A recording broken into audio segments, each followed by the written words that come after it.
Ever find yourself wondering what it's like for a child, struggling to communicate their needs? Or maybe the world just feels overwhelming to them, like sensory-wise. It's amazing the difference the right therapy can make in those situations, and luckily there's a whole range of options out there now. It seems like there's so many more choices than there used to be, beyond, like, the traditional ones everyone's heard of. It really is remarkable how diverse therapeutic approaches have become. This deep dive, by the way, is based on a 2024 guide for parents and caregivers. Oh, nice. So we're talking up-to-date info here. Absolutely. And it covers a lot of ground, everything from ABA, which you've probably heard of, to things like floor time or even animal-assisted therapy. Hold on.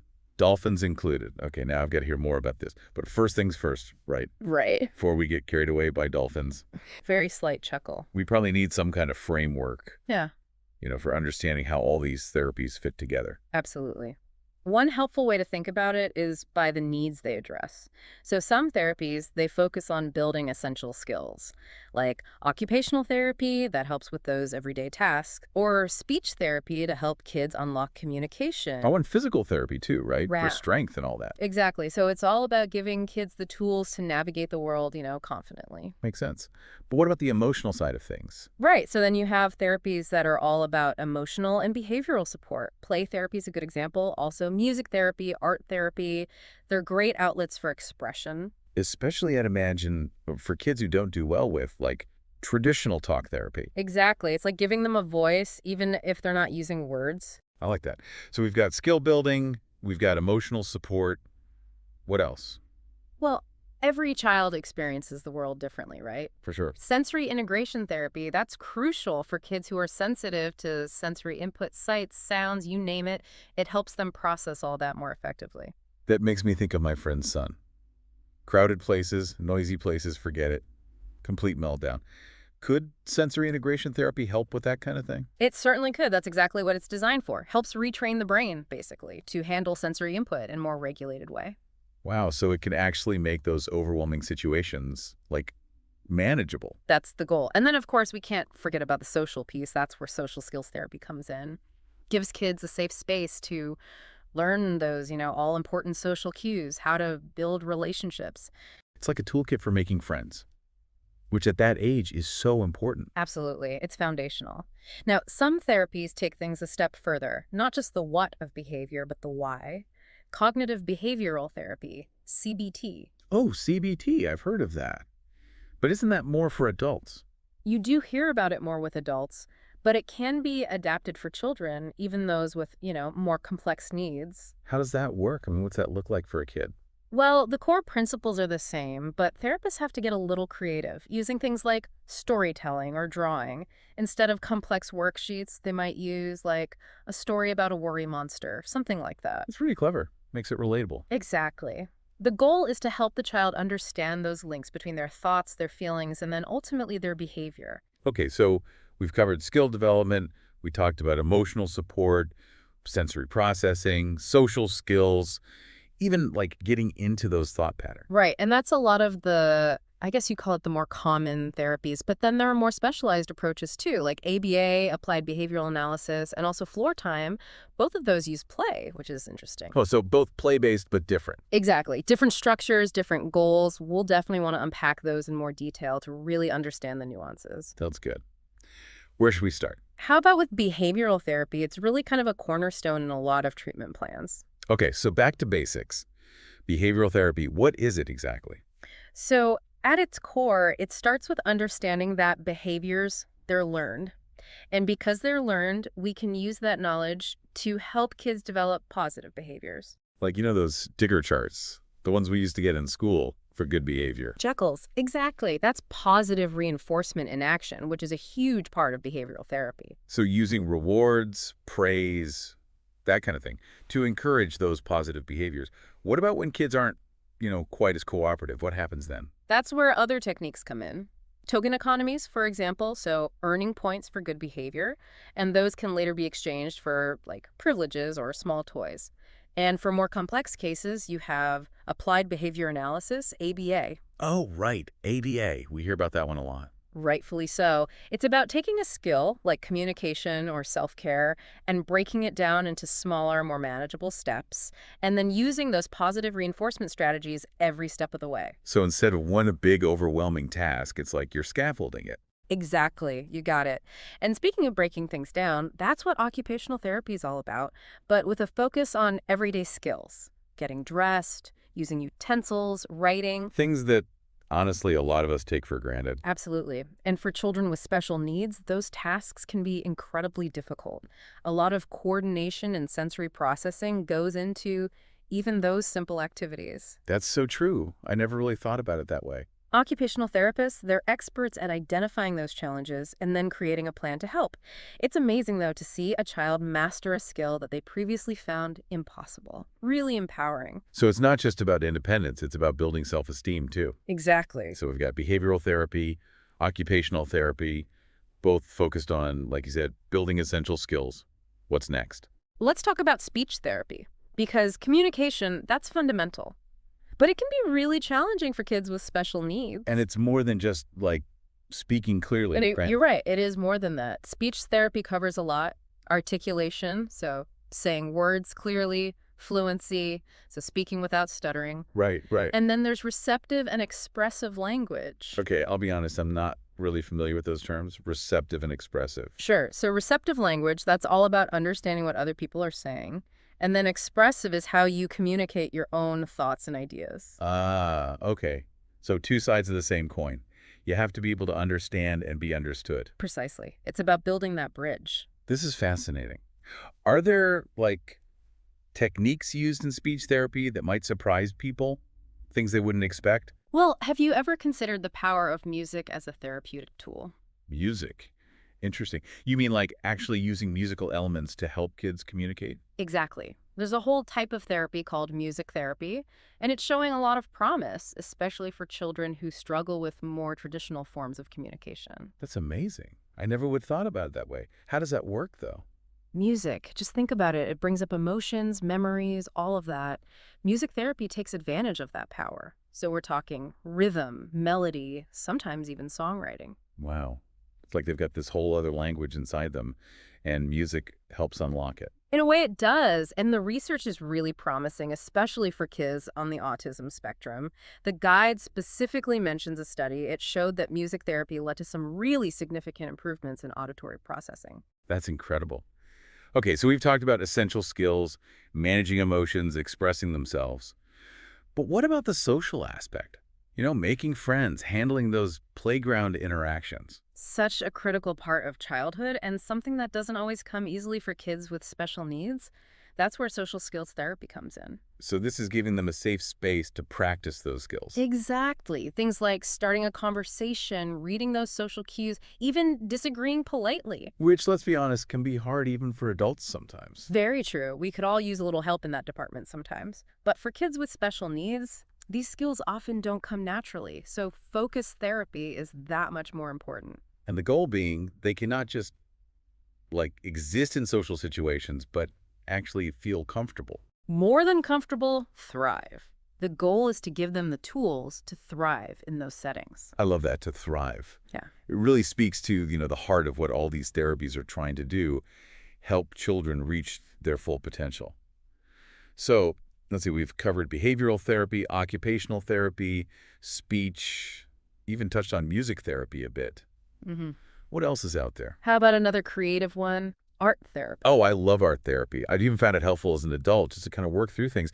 But how does that translate to kids, especially those who might not even have the words to say what they're feeling? That's the beauty of it. Yeah. Art becomes the language, right? Instead of words, they're using colors, textures, to express themselves. So it could be painting, drawing, sculpting. Yeah. Is it ever just like free form, or is it more structured than that? It can be both, depending on the child and the therapist's approach. Yeah. But the important thing is it provides that outlet, that way to communicate and process those emotions that might be hard to put into words. So if a child's feeling angry or frustrated, they could, like, get those feelings out through painting or something. Exactly.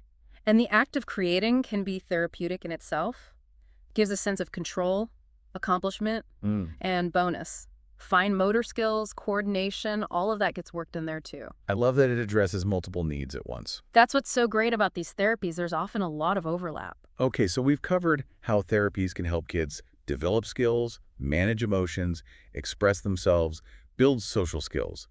But what about for kids who are, really sensitive to their surroundings, like certain sounds or textures or even lights? Just send them into sensory overload. That's where sensory integration therapy is so powerful. And honestly, it's a game changer for kids who experience the world a bit differently. Okay, this one I definitely want to understand better.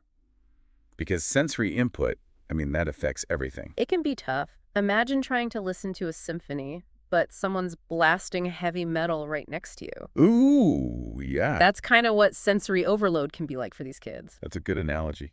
Sensory integration therapy, it aims to retrain the brain, basically, to process those sensations, sights, sounds, textures, in a more organized way. Instead of feeling jumbled up, it's like sensory integration therapy brings order to the chaos. That's the idea. And it involves targeted activities, swinging, brushing, playing with different textures, engaging the senses in a very controlled way. And that helps. How? Over time, the brain, it starts to process those sensory inputs more efficiently, so things don't feel so intense, so overwhelming. Which can make a huge difference in their day-to-day life. Absolutely. We touched on animal-assisted therapy earlier, and I have to say, the idea of incorporating animals into therapy, it just warms my heart. It's pretty special. I'm really curious to hear more about it. Well, and keep in mind, when we say animals, it's not just dogs. Wait, really? I just assumed it was mostly dogs. Dogs are definitely common, but it can be horses, cats, even dolphins. Really depends on the child and what the therapy goals are. Dolphins? Yeah. Seriously? That is incredible. What is it about dolphins specifically that makes them suitable for therapy? Well, for one thing, dolphin therapy, it often takes place in the water, right? Makes sense. And that alone can be therapeutic. The buoyancy, the pressure of the water, it can be very calming. Especially for those who, crave that deep pressure. Right. But beyond that, dolphins are incredibly intelligent, very social creatures. Yeah. Known for their ability to, really connect with humans. It does sound almost magical. There's something about them, for sure. How does that even work, practically speaking? A therapy session with a dolphin? Well, there are facilities specifically for this kind of therapy, often in a controlled environment like a lagoon or a pool. Okay, that makes sense. And you have trained therapists who are guiding those interactions, tailoring the activities to that child's needs. That's amazing. Wow. I can see how that kind of connection with such intelligent creatures, how calming that could be, especially for kids who, say, struggle with social interaction. It can be really powerful. Speaking of powerful therapies, I want to circle back to ABA, Applied Behavior Analysis. Seems like that's a big one, especially for autism support. You're right. ABA does come up a lot in those conversations. And while it can be used for other challenges, ABA's really gained prominence in the autism community because it's a very structured approach, very data-driven. Data-driven. Okay. Yeah. What does that mean in this context? So it's all about taking a skill, breaking it down into its tiniest little components, and then teaching those components step by step. Like building blocks. Exactly. And using lots of positive reinforcement along the way. So each little brick is a small, achievable step. And the positive reinforcement is what holds it all together. Exactly. By making those skills manageable and then celebrating all those little milestones, ABA can really help children with autism develop essential skills. It's fascinating how a structured approach like that can lead to such significant progress. It can be really effective. We touched on floor time earlier, and I'd love to hear more about how it's different from ABA. Because they both involve play, but I'm guessing they're not structured the same way. You're right. They're both play-based, but very different. Floor time, the name kind of gives it away. It's about the therapist getting down on the floor with the child, meeting them at their level. I like that. It's very child-led. The focus is on building that connection and fostering development through play. So less about, teaching specific skills and more about following the child's lead. You got it. It's about tapping into their natural curiosity and using those playful interactions to build those foundational skills. So, for example, let's say a child is stacking blocks. Okay, I'm picturing it. The therapist might join in, add their own blocks, maybe make comments about the colors, maybe even playfully knock over the tower. Oh, to get a reaction? Exactly. It's about turning those everyday play moments into opportunities for learning and connection. So both valuable approaches, ABA and floor time, but with different strength. Absolutely. It really depends on the individual child and their needs. Okay, so we've talked about therapies that focus on, I guess you could say, more outward behaviors, ABA, floor time. What about therapies that go deeper, into thoughts and feelings, like cognitive behavioral therapy, CBT? CBT is fascinating. The basic idea is that our thoughts, feelings, and behaviors, they're all interconnected. Okay, so it's like a triangle. Kind of, yeah. And CBT helps people of all ages recognize and change those negative thought patterns that might be contributing to their challenges. So giving kids the tools to understand their own thought processes Hmm. and then hopefully develop healthier coping mechanisms. Exactly. Now, CBT for kids, it looks a little different than it does for adults. Therapists will use age-appropriate techniques, things like storytelling, games, drawing. Oh, to make it fun. Exactly. So instead of those, complex worksheets, it might be a story about a worry monster or something like that. That's a good one. The goal is to meet those kids where they are developmentally, using tools that make sense to them. And then hopefully those kids start to understand, like, oh, when I think this way, I feel this way, Yeah. and then I act this way. Exactly. And that's so powerful because it gives them a sense of agency. They realize they have some control over their experiences. That's got to be huge, that sense of agency, especially for a child who might feel like their emotions are just controlling them. Absolutely. It's about giving them back the reins. Are there any other therapies that, like, really get into this whole realm of emotions and inner experience? There's psychodynamic therapy. It's a little different. It also focuses on understanding the underlying emotional issues that might be driving certain behaviors, but it's rooted in the idea that our early experiences, even unconscious thoughts and feelings, can really influence us even years later. So this one sounds a bit more, I don't know, intense, a little less structured, maybe. It can feel that way, but it's not about, dwelling on the past or anything like that. The focus is on helping the child gain insight into those patterns, develop healthier ways of coping. Okay, so how does that work? What does a psychodynamic therapist actually do with a child? Well, it often involves talking, just exploring feelings and experiences in a safe space. The therapist, they're like a guide, helping the child make sense of their own story. So less about changing behaviors directly and more about, like you said, self-awareness, emotional regulation. Exactly. It's about helping the child understand themselves better, their emotions, their motivations, all of it. Which then hopefully leads to more, I don't know, conscious choices, I guess. That's the idea. It sounds like psychodynamic therapy. It's almost like shining a light on those hidden parts of ourselves, those parts that we might not even realize are influencing how we act. It can be very insightful work. We've covered so much ground here, from very structured therapies like ABA to more, I guess you could say, exploratory approaches like psychodynamic therapy. And we've only just scratched the surface. Wow. I know, right? It's incredible how many options are out there. And the good news is these therapies, they're not mutually exclusive. In fact, they often work best in combination. Oh, that's interesting. So it's not about finding the one magic bullet therapy. It's more about finding the right combination. Exactly. It's about creating a holistic, individualized approach to support that child's unique needs. Like piecing together a puzzle almost. I like that, finding the right pieces that fit together to create that complete picture of support. It really is like having this whole toolbox and knowing which tool to use when. That's key. And that's the thing, right? Parents, caregivers, they need to understand those tools to make the best decisions for their child. That's where good information comes in. Exactly. Reliable, up-to-date information, which is, what this 2024 guide is all about. For sure. This whole deep dive, it's been eye-opening. We're really getting a sense of, like, the sheer variety of therapies out there. And even with all we've covered, we've only just scratched the surface. I know, right? It's almost overwhelming how much there is to learn. There really is. But the good news is there are so many resources available now for parents, for educators, for anyone who wants to learn more. Absolutely.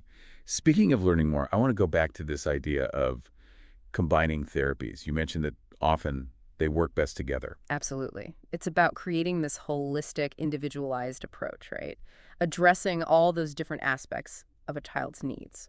Okay, so how does that work in real life? Can you give us an example? Sure. Let's say you have a child with autism and they're really struggling with social interaction, communication, all of that. Okay, pretty common challenges. Right. So a therapist might recommend a combination of therapies. For example, they might start with ABA to really build those core communication skills. Makes sense. Start with the foundation. Exactly. So things like eye contact, responding to their name, even just like basic gestures, Those little things make a big difference. huge difference. And then once those foundational skills are there, you might layer in some social skills therapy. So the child has the basic tools, and now they're learning how to use them. Exactly. They might do some role playing, learn how to take turns, how to read those, subtle social cues. Which, like we said before, those cues can be tricky even for people without autism. Exactly. And then, depending on the child, you might even add something like animal assisted therapy to the mix. Oh, right, because the animals can be so calming. They can. And that feeling of calm, of safety, it can make it easier for the child to, really engage in those other therapies. It really is about creating this, like, tapestry of support, isn't it? Each thread is important. I love that analogy because it really highlights the interconnectedness of all of it. We're not just treating symptoms, we're supporting the whole child. This whole deep dive has been so insightful. I feel like I've learned so much, and I hope our listeners have too. As we wrap up, is there any, I don't know, final piece of advice you'd like to leave us with? You know, if I could say one thing, it would be this. You're not alone. There are so many people out there who understand these challenges. Parents, caregivers, educators, therapists. There's a whole community of support out there. That's so important to remember. It is. Don't be afraid to reach out. Ask questions. Advocate for your child. You are your child's best advocate. Couldn't agree more. And on that note, we'll wrap up this deep dive into the world of therapies for children with special needs. But before we go, we want to leave you with something to think about. Given all these incredible therapeutic approaches out there, how can we as a society do a better job of making sure every child gets the support they need? That's the million-dollar question. And it's something we all need to be thinking about, talking about, advocating for, because every child deserves the chance to thrive. Absolutely. A huge thank you to our expert for joining us and sharing all this incredible information. It's been my pleasure. And to our listeners, thank you for joining us on this journey of discovery. Until next time, keep learning, keep asking questions, and keep advocating for the amazing children in your lives.